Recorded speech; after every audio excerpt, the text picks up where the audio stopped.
McGuire throws down, and they get the runner at first base. Barnes digging for third. He dives into the base. Swing and a miss. Struck him out. Austin Meadows is tied the game. The curve walk it off.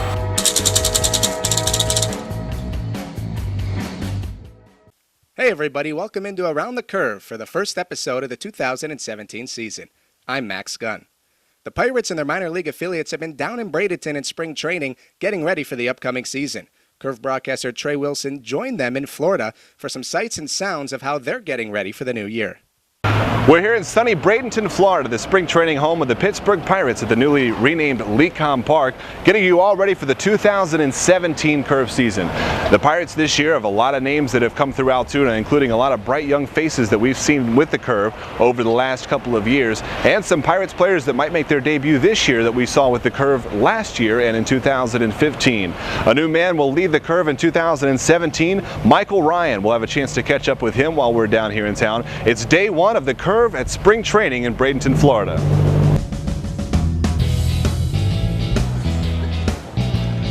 When we left Altoona, temperatures were in the teens and snow was falling. Not the case here in Bradenton, about an hour south of Tampa, where the Pirates have held their spring training since 1969. Curve General Manager Derek Martin and I had plenty of business to take care of on our trip, but the main attraction was baseball.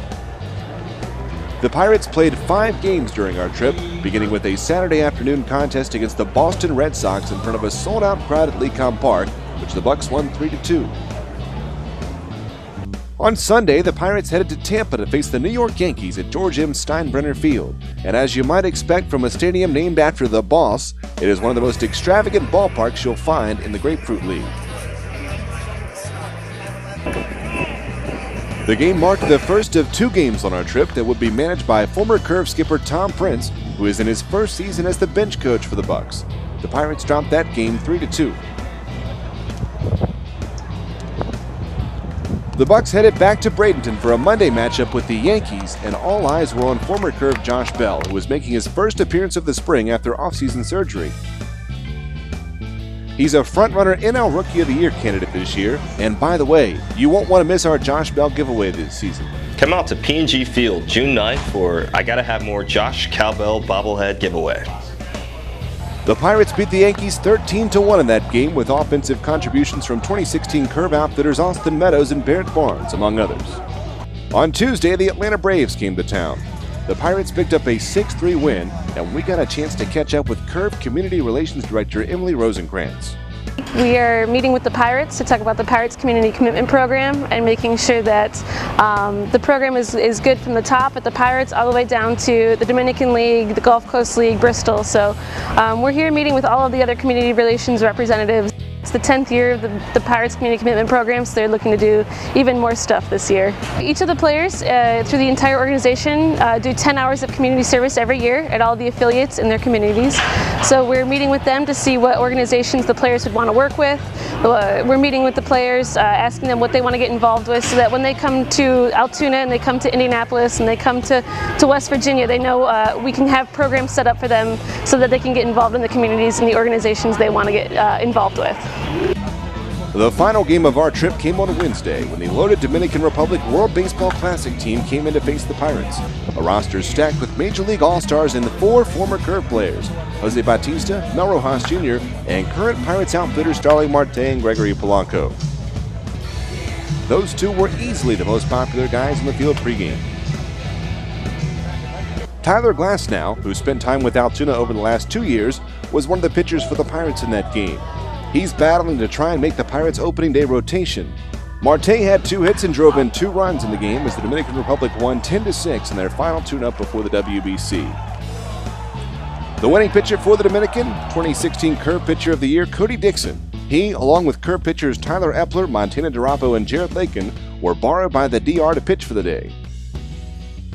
That concluded the game action that we saw for the week in Florida, but we've got plenty more to fill you in on in just a bit. Most of the action that the fans see takes place at Lecom Park, but there's also a flurry of action that goes on just down the road at Pirate City, where this year's Curve team and new manager Michael Ryan are busy preparing for the upcoming year. A few miles across town from Lecom Park sits Pirate City, the Pittsburgh Pirates developmental facility and home to minor league action during spring training. It's here where most of the 2017 Curve players are preparing for the upcoming season. The facility features 7 total practice fields, cages, workout facilities, dorms, and a cafeteria. We dropped by for the first day of this year's minor league camp and caught up with new Curve manager Michael Ryan. Today was the first official day of full camp. It was exciting to see all the guys, the way they showed up in shape, the excitement of them trying to get into spring training mode, trying to impress first day out. So that was good to see them all, guys that will be on our roster, guys that will be fighting to be on our rosters. For the last 2 seasons, Ryan led the Pirates Class A advanced affiliate, the Bradenton Marauders. Last year, they won the Florida State League Championship. This year, many of those same players are expected to be with the Altoona Curve. I'll tell you what, it's just an amazing group. The way they have each other's backs, the way that they honestly care for one another, the way that they love to play 9 innings with each other, on and off the field. The team cohesion is just off the charts. I mean, it's a recipe for success. Excited to have them again. It's just a great group. I'm looking forward to and honored to be managing them again. Ryan was a member of the Curve coaching staff in 2012, and now he's back in Pennsylvania, and he's right up the road from his hometown. Well, from Indiana, Pennsylvania, it's about maybe 35 minutes away if you're driving 22 pretty quickly. So not some family in Pittsburgh, family in Indiana, and a lot of people from the Johnstown area that I'm close with be showing up and supporting. So I'm very excited to be close to home, and just want them to keep coming out each night, and we're going to try to put a good, team on the field to where they'll want to come out. So super excited. The Curve will have another new member of the coaching staff this year. Brian Hickerson will be the team's new pitching coach. This year is the first season for him with the Pittsburgh Pirates organization.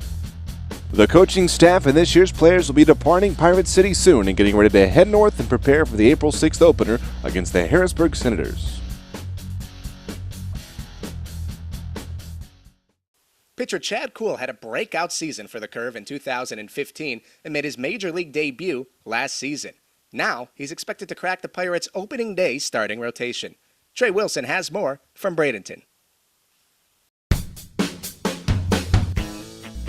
Entering the 2015 season, Chad Kuhl was a bit of an under-the-radar prospect.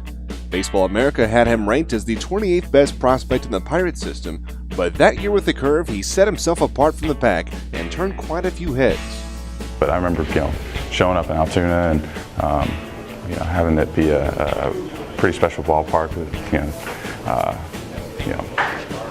roller coaster in right field. It was just a super cool park to play in. We were in pretty cool parks down in High A and played in the spring training stadiums, but then you got into, real minor league baseball. It was like, a really cool town that supported their players. So it was just really cool going there.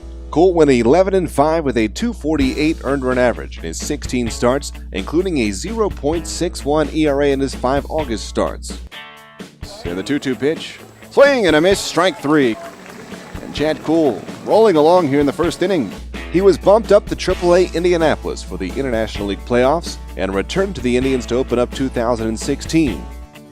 He made 14 starts in Indy, and in late June he was called into manager Dean Trainer's office. Just being in the office and not knowing what was going on, there was a bunch of people in there, and I was talking with Dean, the manager. There was Carl Stark, Scott Mitchell. I mean, it was a crowded room, and I wasn't really sure, why I was getting this meeting, and then I thought I was in trouble. I really had no idea. Not only would he be making his first major league start, but it would be in front of a primetime audience on ESPN's Sunday Night Baseball, and against 3-time Cy Young Award winner Clayton Kershaw. I went on my phone, I looked, I was like, holy crap, going against Kershaw, this will be awesome. And then I don't really remember my warm-ups. I remember jogging out there and no one followed me.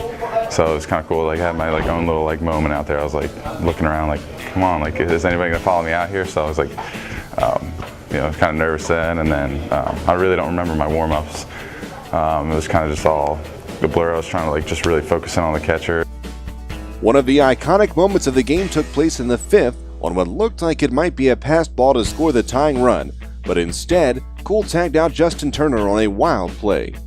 They've always been kind of, super serious out there, and really calm off the field. Just pretty intense, I would say, on the field. But once I made that play, and kind of all came out because I knew it was just a big moment in the game, and it kind of ended up being like the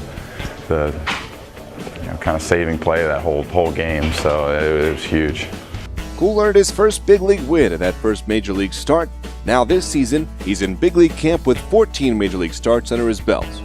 Coming in, you just, you feel more comfortable. You kind of know your way around the clubhouse a little more. You know the guys, you're more comfortable with them. Going in last year, it was first big league camp, and it was first time kind of away from, my draft class, and getting to meet like the older guys in the clubhouse. And now, coming in, me, Jameson, Tyler, Steven, Trevor, all those guys that, we were all kind of going through it together last year. We kind of, have the experience behind us, and it's a different feel this year. It's just more comfortable. Kuhl will depart Florida this year and head north, having earned his spot in the Pirates rotation to open up the season. Jim Lane has been covering sports in the Altoona area for more than 5 decades, including all 18 of the Curve seasons so far. He's also spent his past few springs in Bradenton taking in Pirates spring training. Trey Wilson caught up with him in Florida. You'll find a lot of Altoona locals in Bradenton during Pirates spring training, including Jim Lane, who has covered sports in the Altoona area for more than 50 years. This year marks his 15th spring covering the Pirates in Bradenton. I worked full-time for the Mirror for almost 42 years before I retired, and I still cover high school sporting events for them in the fall and the winter. And then I come down here and I write a weekly column for the Mirror. Lane has been around the Curve since the inaugural season in 1999, and he's seen all of the Curve stars on their way to the big leagues. In the early years, obviously, there was Adam Heisder, who's like the legend of Altoona. I'm not sure how many of the younger people even remember Adam now, but he was here early, hit I think maybe around 55 home runs in 2 years, and then Josh Bonifay kind of followed him. And Josh also hit in the 50s, and those two guys, and they were real fan favorites. They, were really nice with the people. Were always willing to sign a lot of autographs. The early years, those guys were really good. Of course, Neil Walker came through there. McCutcheon came through there, and believe it or not, I think McCutcheon batted like 250 when he was in Altoona. And I remember asking him, I said, you're from Florida, you grew up in warm weather all the time, and then you come to Altoona and you kind of struggled. Do you blame that on the weather? And he said, no, not at all. He said, it's up to me to improve and learn how to hit in any kind of weather. And that's one thing I always remember about him. And then, of course, his career really took off after that. Lane is one of many Altoona locals you can find around Lecom Park in March. As long as we've been coming, we just seem to add more and more people from Altoona and Blair County, and a lot of us get together and go out to eat after games are over. We've had as many as 20 people or more, going to a local restaurant or going out to the beach to eat or something like that. So it's been really fun. It's like a home away from home. Lane still gathers stories throughout the year for the Chronicle, the Curve's in-stadium magazine. For me, it's just great every year coming down here and being able to relate to the people in Altoona, and of course the Curve has been nice. They permit me to write feature stories on the guys on the team, and so I continue to keep up with the Curve that way. So it's really been a really neat experience for me. Keep an eye out for Jim Lane's writing throughout the 2017 season in the Curve Chronicle Stadium program, as well as online at altoonacurve.com.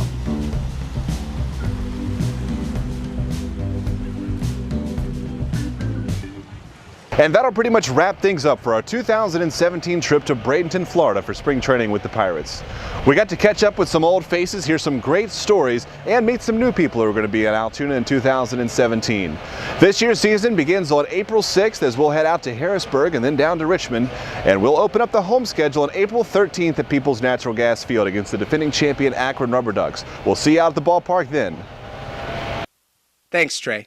Don't forget Crescent native and finalist on NBC's The Voice, Josh Gallagher, will be on hand for opening day. He'll be participating in a meet and greet and also a post-game performance. Tickets are available by visiting altoonacurve.com or by calling 877-99-CURVE or by simply stopping in at our PNG field offices. For Trey Wilson, I'm Max Gunn. Thanks so much for tuning into this episode of Around the Curve. We'll see you next time.